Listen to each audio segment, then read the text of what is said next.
There is a real opportunity to go to within just a point of Manchester City, but as Brendan Rodgers said, it is a challenge. Have they set up in the right way, given the constraints that he talked about in the interview? I'm a little bit surprised they've gone three at the back. It hasn't been that successful for them this year. They played it against Aston Villa twice in the League Cup. I get he says that they haven't got a defensive midfield player with Chowdhury suspended and Noah Ndidi and Mendy, but you're still playing a player at left side centre back in Fuchs that isn't. He's normally a left back. So, however you fitted this system in, you've still got a couple of square pegs in round holes.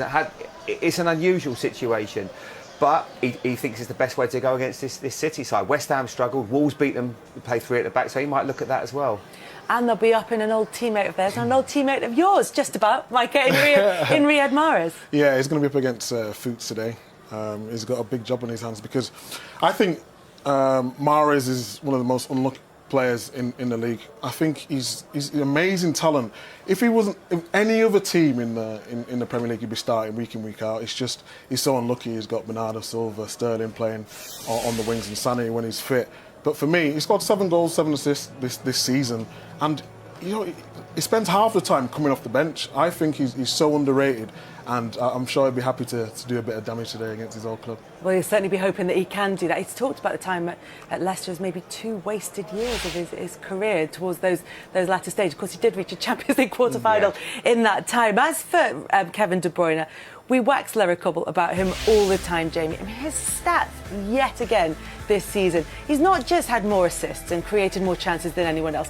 He's miles ahead of second place in both of those cases. What more can we say about him? He's just a beautiful footballer to watch, and I was lucky enough to spend some time with him after the game, and he was actually complaining because he's got 16 assists. He said it should be 17 because they took one off him in the Arsenal game.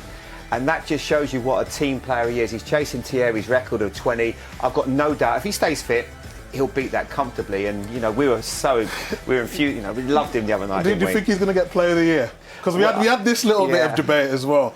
Liverpool at 28 points. For me, it's got to go to a Liverpool player. But I understand why everyone's talking about the I think there's no doubt Liverpool are the best team, but he's the best individual for me. I just love watching him play, and I'm driving here today, I'm thinking, I just want to see him on the ball. He's just the way that he plays the game. I was a midfield player, and I'm just amazed by some of the things that he does. I love him. Sometimes he's hampered by comparisons with himself from previous concedings. To come, we talked earlier on about a player in Kevin De Bruyne who almost suffers by comparisons with his own previous performances. Another player who's almost judged even more harshly because of his consistent excellence is Sergio Aguero. Such a threat all the time for Manchester City. It's incredible. I think we was talking off air when I think he's never won Player of the Year, PFA Player of the Year, and with a striker that does it consistently year in, year out.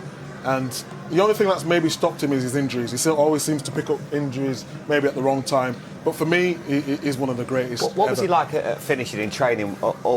In training, he was lazy. Yeah, he didn't. He was lazy. Was like that. It was just as soon as the ball's 5-10 yards, he would score. When I first met him, and I was thinking, what's all the hype about? Come to life in games. Yeah, I'm like, what? We've paid all this money for a guy who in training, I'm looking, and then as soon as he took it to the game, he just took it to the next level, and I could see why. Exactly. We've got a good one today because Vardy's on 17 goals, Sergio Aguero's on 16, so it's a bit of a shootout for Golden Boot as well. So I wouldn't be surprised if both of them score today. It feels like that sort of game today. The other thing as well with Aguero is he's going to be one of those forwards up against that Leicester City back three. We know they've played that a couple of times before, but it's not something that they're well practiced at. No, exactly. Well, Soyuncu's had a brilliant season, and so has Johnny Evans.